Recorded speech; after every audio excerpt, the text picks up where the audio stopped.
Hey guys, welcome back to the channel. In this video, we're going to show you some things that we absolutely will not RV without. And I'm actually going to install a sewer storage tube on our Class A. I want to free up some storage space in one of our storage holes where I normally kept it.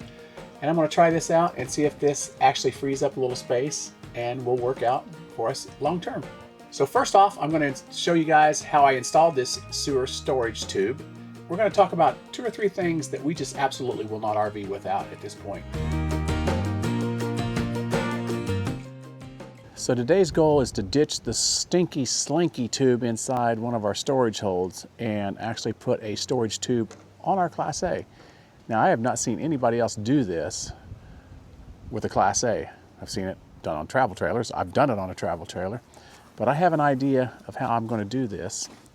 And I think what I'm going to do is, instead of running the tube crossways, basically across, because you can't, because there's a drive shaft and a bunch of other stuff in the way, I have these 3 storage holes right here. They're all made of like a hard plastic inside. I think I'm going to mount the tube basically front to back instead of crossways, and have it end right here by this forward sewer dump. I have 2 on this RV. We have the one here and we have one back there. So I think I can run it pretty much right through here, and hopefully, and if that doesn't work, well, then I don't know what I'm going to do. I guess keep it the way I have it. But I would like to get this out of the storage hole and be able to use that storage for something more practical, like maybe golf clubs. So I ordered this from Amazon, and we'll see. No, I mean, it shows a Class C motorhome on here.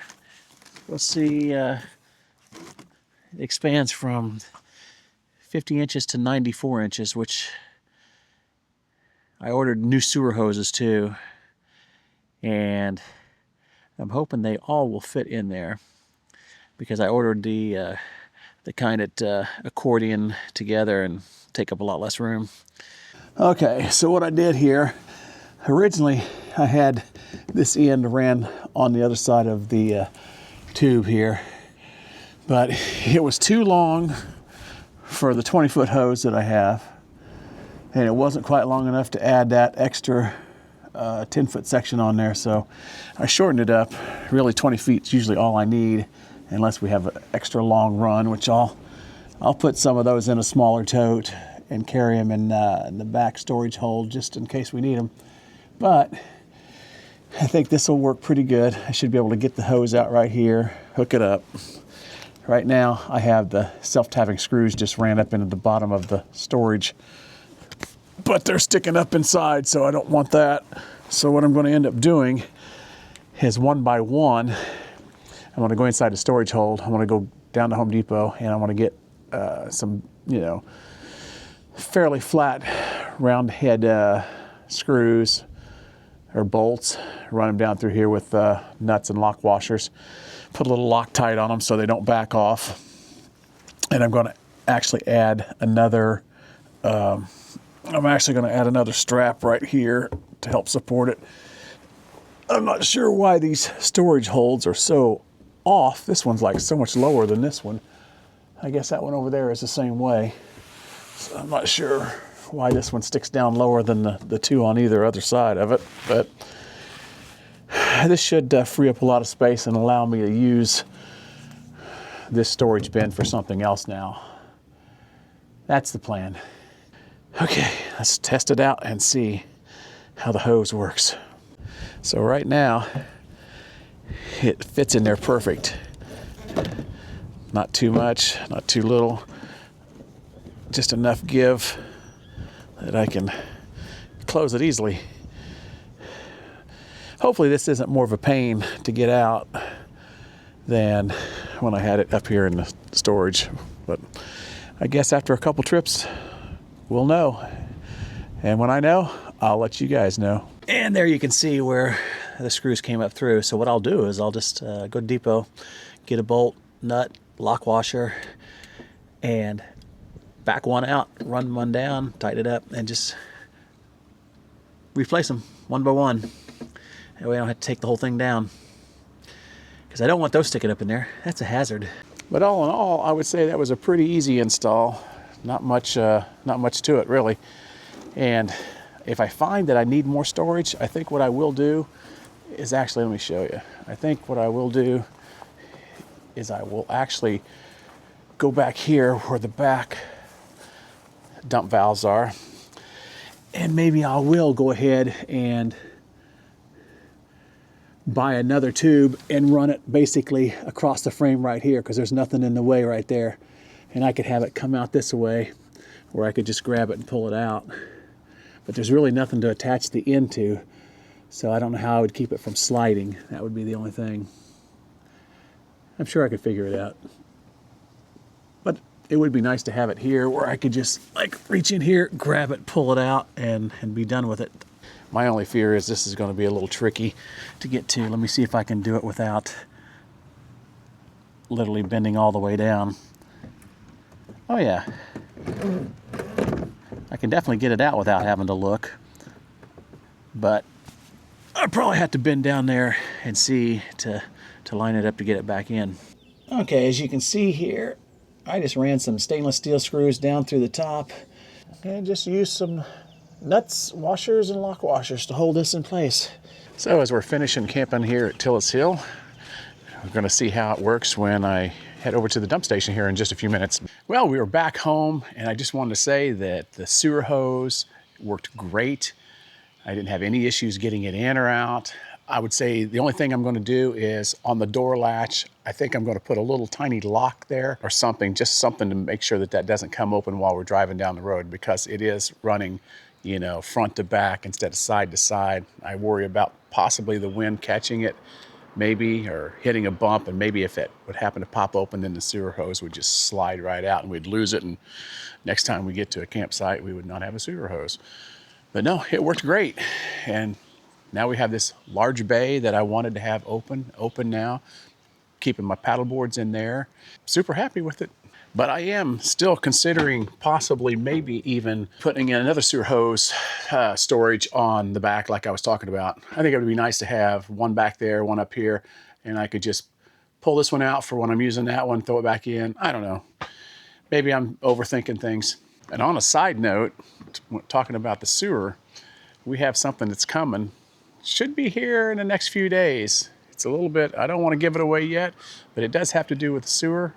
It's supposed to make connecting your sewer hose super easy. I have not seen this before. This company reached out to us. They want to send it to us to test out. So stay tuned for a future video where I'm going to be talking about this. Hopefully it works as well as advertised, because I'm pretty excited to try it out. So we went to Camping World today and I picked up a couple things I've been wanting to get. One thing was a new shower head. And the reason being is we've had the OXYGENICS type shower heads before, and they do help on conserving water, which I'm not worried about conserving the water from the fresh tank or from the spigot, so to speak. But what I am concerned about is when we are camping like we camped last weekend and we only have water and electric and we don't have sewer, I don't want to fill up the gray tank as much. So if we're not using as much water, and this is like conserving water but giving us the pressure we need, then yeah, I figure we can get a little bit more out of our gray tank. We're going to go ahead and install this shower head and give it a quick test out and see how it looks. You know, we got the new GoBluTech water filter system, and I figured we need a new shower head to go along with it. It's so nice. I tell you, we are loving that. And in case you haven't seen that video, we will link that down below in the description box below, because that system is a game changer. And if you've been following us for the last few weeks, you might have seen the video where we installed it and reviewed it. Well, we've camped with it now a couple, 3 times. And I got to say again, how much I love not having to buy bottled water. It's so awesome. I love it because of the fact that it kills 99.99% of bacteria, which I have to be careful with my lungs. Yep. Because of microbacterium. And now I don't have to worry about it. Now you don't have near as much anxiety taking a shower. Exactly. You can just relax and It's sad to think that you have to have anxiety just to take a shower, but with your lung condition, you kind of do. Yep. Okay. All right. First off, it says stop. Need help? Do not return this to the store. I don't think it's going to be that hard to install, quite honestly. It is pretty simple. It's been nice while it lasted, factory shower head, but I don't know. I might like this cable better than that one because it kind of accordions and that one doesn't. So we might save this just in case we want to put that one back on and just replace the head. Well, it doesn't really get much easier than that. It's installed. Now, didn't have to change any of this, which is nice. All right, the moment of truth. Is it gonna work?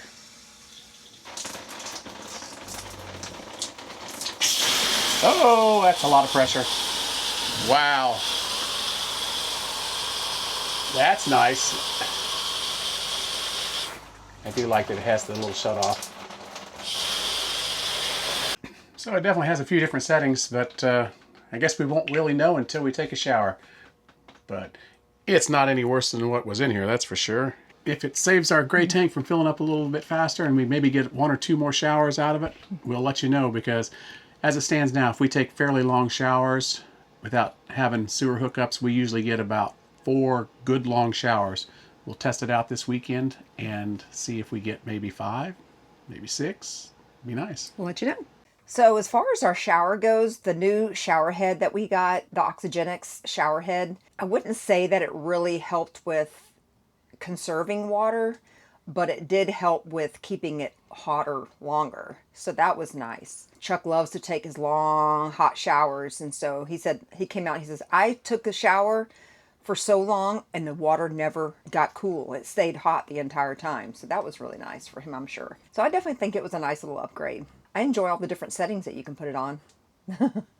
But when we're talking about things that I would say I will not RV without anymore, and things that we consider RV must-haves, this is one of them right here. And that is our HaloView backup camera, rear view camera, TPMS. Obviously right now I'm sitting at home, so it's not reading our sensors and our tire sensors right now.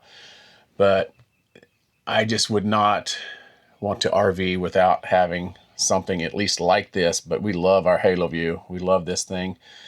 Right now I'm not getting any signal from our solar camera on the back because I have to turn it on. But it is usually when I'm driving down the road, I will have that on, looking at the Bronco back there. And then obviously when you hit turn signals, it will switch to either side, whichever side of the turn signal you're kicking on. But okay, it's starting to read some of the tires now, actually. I just turned it on. But it will start populating here. By far, one of the things on this that I love is being able to also monitor our Bronco. So I have 4 extra sensors that are on the Bronco back there. Because, you're towing the Bronco and you don't know if possibly one of those tires is low or flat or leaking. You wouldn't know. So I like having that there. So between that camera and this camera system, which is obviously a rear view mirror, and if you haven't seen that video, I'll link that down below. I just modified this to be our dash cam. So it's basically always recording, but it also records out the back too. So basically, having a dash cam is pretty important, especially if somebody cuts you off and they brake check you and you can't stop and you hit them. Being in a big RV like this, you can't stop on a dime. So I don't know, just having a dash cam is a little bit of peace of mind, knowing that it's recording what's actually happening on the road there in case you do get in an accident. Definitely would not RV without having some sort of backup camera and TPMS. That's for sure. And as we were saying with, replacing the shower head back here, it's a nice little upgrade.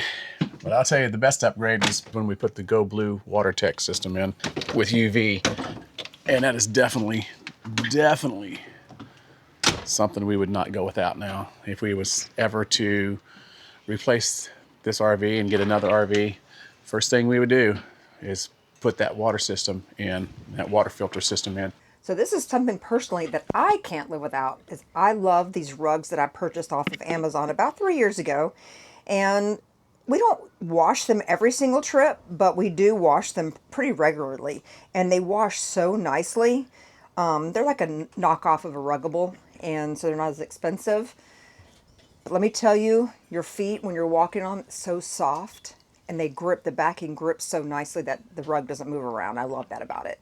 And they do collect, most of the dirt that we do track in, but we just have our vacuum that we vacuum it right up. It's so quick and easy. And it makes it look really nice too, I think. To say that it feels better on your feet, walking on these rugs than just walking on the flooring. And, if you know us, we've had a lot of problems with our vinyl flooring, so we want to try to protect it as much as we can. And I feel like these probably are definitely protecting the main walkway a lot. So the very first set of rugs that we purchased for the Eagle, which was the trailer before we had our Class A, I actually brought those rugs now inside the house, and we use them in our Florida room. And so I just purchased new rugs recently for this Class A because I wanted a different coloring. I wanted something a little bit darker. So I'm enjoying them in the house just as much as I am in the RV. So if you want to check these out for yourself, we'll leave a link down below, and you can check it out in our Amazon store. So this is not really RV related per se, but I love little miniature things, and I saw these on Amazon, and they're little tiny pots that you can put little flowers in. It comes with a little flower, and you just stick it in there, and then there's a magnet on the back. Let me tell you, these suckers are strong. The magnet is very strong, so I don't have to worry about it, coming off the refrigerator as we're driving down the road, bouncing off. We think that now. Well, I mean, that is very, very tight. Let's see. Yeah, it really is. Uh-huh. But I would definitely count them, make sure we know how many there are, and count them before we run the this slide one here out. is cute. It's like a pink clear one. Yeah. They are all so cute. I ended up getting a set for Sharon. Well, I knew she would like them too. Yeah. Well, even if one did fall on the floor, this slide basically floats above the floor. I don't think it would cause any harm, honestly. No. All right, guys. So that's just a few of the RV things that I can't live without. That's the camera system. That's the GoBluTech water filter system. I think Alli will agree with that. She will not live without that anymore. Right. And I hope you enjoyed watching me experiment and try installing a sewer storage hold on a Class A. We'll let you know in time if it holds up and everything works okay with it. I think that's going to wrap up the video for this week, guys. We hope you enjoyed it. If you did, please drop us a like down below. Drop us a comment. Share the video. The new hype button that's there. Make sure you hype this video. It helps us out. And we will see you in our next adventure. All right. Bye, guys. Bye.